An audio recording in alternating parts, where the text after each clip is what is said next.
Hello and welcome to The Learning Post, a podcast dedicated to sharing insights and learnings from the UK Aid Match Fund. My name is Sarah and I'm the Fund Director for UK Aid Match, as well as your host for today's episode. In this episode, we speak to Darren Williams, Programmes Manager at RNLI, and Dr. Aminur Rahman, Deputy Executive Director and Drowning Prevention Lead for RNLI's partners in Bangladesh, the Centre for Injury Prevention and Research Bangladesh, known as CIPRB. Many people know of the work of RNLI across the UK, saving lives around Britain's coastline. But the RNLI has an international focus too, which is what we're going to talk about today, and specifically their UK Aid Match project in Bangladesh. I'm delighted to be joined by Darren and Aminur to discuss this in more detail. Good afternoon and thank you for joining me. Hi, thank you and thanks for having us.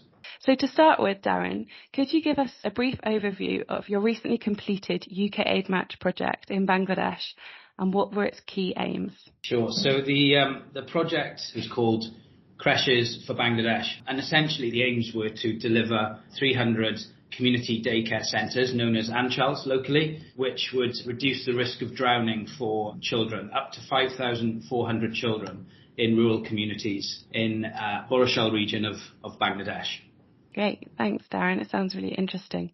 And I was lucky enough to come out and visit the project earlier in the year as well. So could you tell us a little bit about how you partnered with CIPRB to deliver the project? We first started working with CIPRB back in 2012, 2013, and that was to support with the delivery of a lifeguard service down in Cox's Bazar. That was essentially providing lifeguard training to a group of volunteers on the beach that had witnessed a number of drownings. Our role was to support CIPRB to create a sustainable lifeguard service. And fast forwarded 10 years now, the service is now being funded by other donors, and the RNLI's role is now more of a technical support role. And then we worked on a project called Basha, which was based around the drowning risk in the rural areas of Bangladesh and Borashal.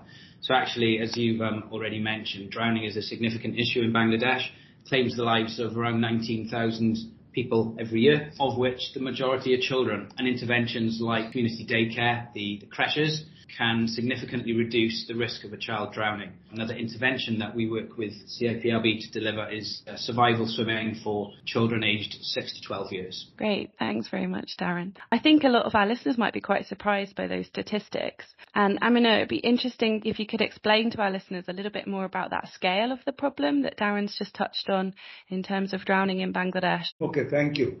In 2005, we did a groundbreaking survey called Bangladesh Health and Injury Survey, which actually identified that drowning is the number one killer of children under 18 after infancy. And children 1 to 4 year and 5 to 9 year age groups are the most vulnerable groups. Every day, if we consider under 5 children, about 30 children drown. And if you consider under 10-year-old children, that will come about 40 children a day. We are trying to find out what would be the solution for drowning prevention. We found that the highest rate of drowning is at the age of 1. And with the increase of age, drowning rate declines. We did another study and we found that the children of Bangladesh, especially of the rural community, used to go to water at the age of 3. These water bodies are the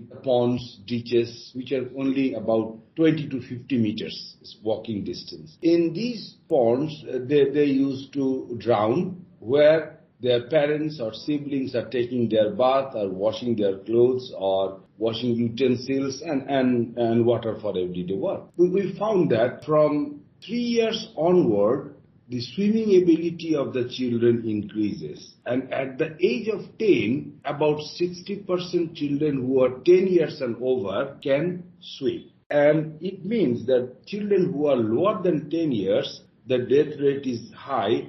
One of the reasons could be that those who cannot swim. That gives an idea to develop a drowning prevention strategy. So children less than 5, they need to be supervised. If they are supervised, they shouldn't actually drown. It means that it's not possible for the parents or the mothers or the community at large to supervise, especially during the parents' busy hour. By busy hours, I mean the time when most of the fathers are away for work, the older siblings at school, the youngest one and the mom at home, but mom is busy with household chores. So the supervision cannot occur. That's why I'm saying that we design that it should be institutional supervision during 9 a.m. to 1 p.m. And the children who are older than 6 years or so should receive survival swimming. We found that in the rural communities, the women who are housewives, they are not actually engaged in any occupation professionally, but does household chores, could be engaged. And if the families allow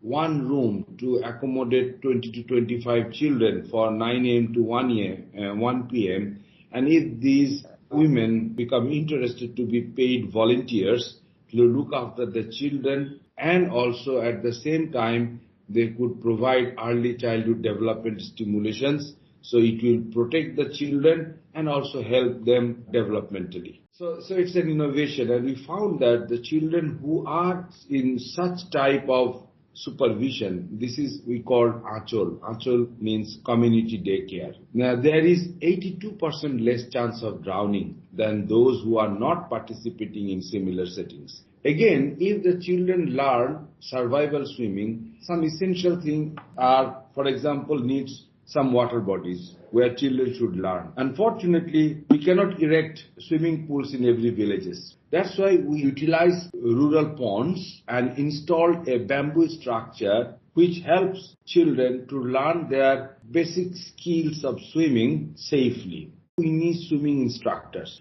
We actually utilize the rural youths who are good swimmers and have interested to be a paid volunteer to teach children swimming. And we train them for 5 days on swimming skills, and also we train them with the resuscitation skills like CPR, cardiopulmonary resuscitation. Since 2006, through all our projects, we actually trained 700,000 children to learn to swim. The children who learn swimming through this process, there is 96% less chance of drowning than those who doesn't learn through this process. So these are the two innovations. In UK aid project, we utilize the supervision or Anchal part. Actually, Darren already mentioned the number was about 300 and around 7,500 children, because each can accommodate 25 children, was in supervision and received early childhood development stimulations. Yeah, absolutely. The sort of two-pronged approach is fascinating, and certainly interesting to have seen how the impact of that work that you've had in the communities that you've been working in. Your UK Aid Match programme has now recently ended, and one of the things that we talked about, and I understand you guys will be working on, is a scale-up to a national programme working with the government of Bangladesh. It would be great to understand a little bit more about your partnership with the government and how that programme's come to be, and how you've worked with them, the policy appetite for this kind of work, and the evidence that you've presented. Currently, I believe there's around 3,000 community daycare centres that are being implemented by CIPRB, of which that includes the 300 from UK Aid Match, which have been continued post-project funding. And we're very fortunate to be able to continue those thanks to the investment from the Bangladesh government. So the project itself is $32 million worth of investment, and it is what's called a DPP, or Development Project Pro Forma. So it's the first stage, if you like, for getting national level scale up of these proven interventions. The project itself is sponsored by the Ministry of Women and Children's Affairs, and then implemented by the lead agency called Bangladesh Shishu Academy. So there's two then development partners supporting this project, one of which is the RNLI and the other is Bloomberg Philanthropies. And interestingly, both Bloomberg Philanthropies and the RNLI have a common partner, and that is CIPRB. The project itself will be focused around early childhood development, positive parenting, supervision through the community daycare, injury prevention, and also learn to swim. So it's quite a holistic approach to reducing child mortality, but also around early childhood development. The project in its first phase is scaling up from what is currently 1 district to 16 districts. So that's 3,000 community daycare centres to 8,000 community daycare centres. And then in terms of swim safe, from 1 district again to 16 districts. And that's currently from 65 swim centres to 1,600. So this first phase of scale up is quite significant, but the aim of it is to prove that actually other organisations can deliver these interventions that essentially have been developed through CIPRB. After we finished our research work, we thought that CIPRB is a research organisation. It doesn't have the mandate and also the capacity to expand these interventions throughout the country. So it has to come from the government. We have 34 million children who needs this kind of daycare center support. So we have to talk with the government, and it's hard to find out the lead agency. If you think about the death or morbidity issue, yes, it is a Ministry of Health issue.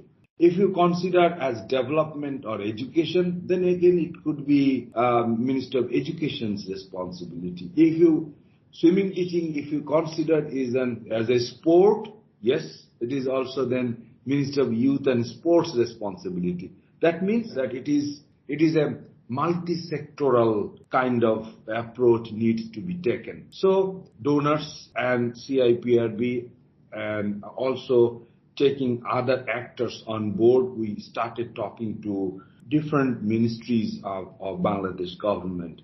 And finally, the activities that we want to do actually matched closely with the activities of the Ministry of Women and Children Affairs. This is one of the largest projects and it's called the Mega Project. It's an integrated child development and supervision and protection issues and teaching children's survival swimming. It's fantastic and something that you should absolutely celebrate. It's been really interesting to hear about both the interventions that you've delivered under your UK Aid Match programme, but also what that's led to for your future programming. One final question to ask is if you could think about, your 3 top learnings from your UK Aid Match work for listeners, particularly I'm thinking around the sustainability of your work, which I think this is, your programme is a fantastic example of where you've been able to influence different stakeholders, and your work is going to be continuing and scaling up at a huge scale, which is fantastic.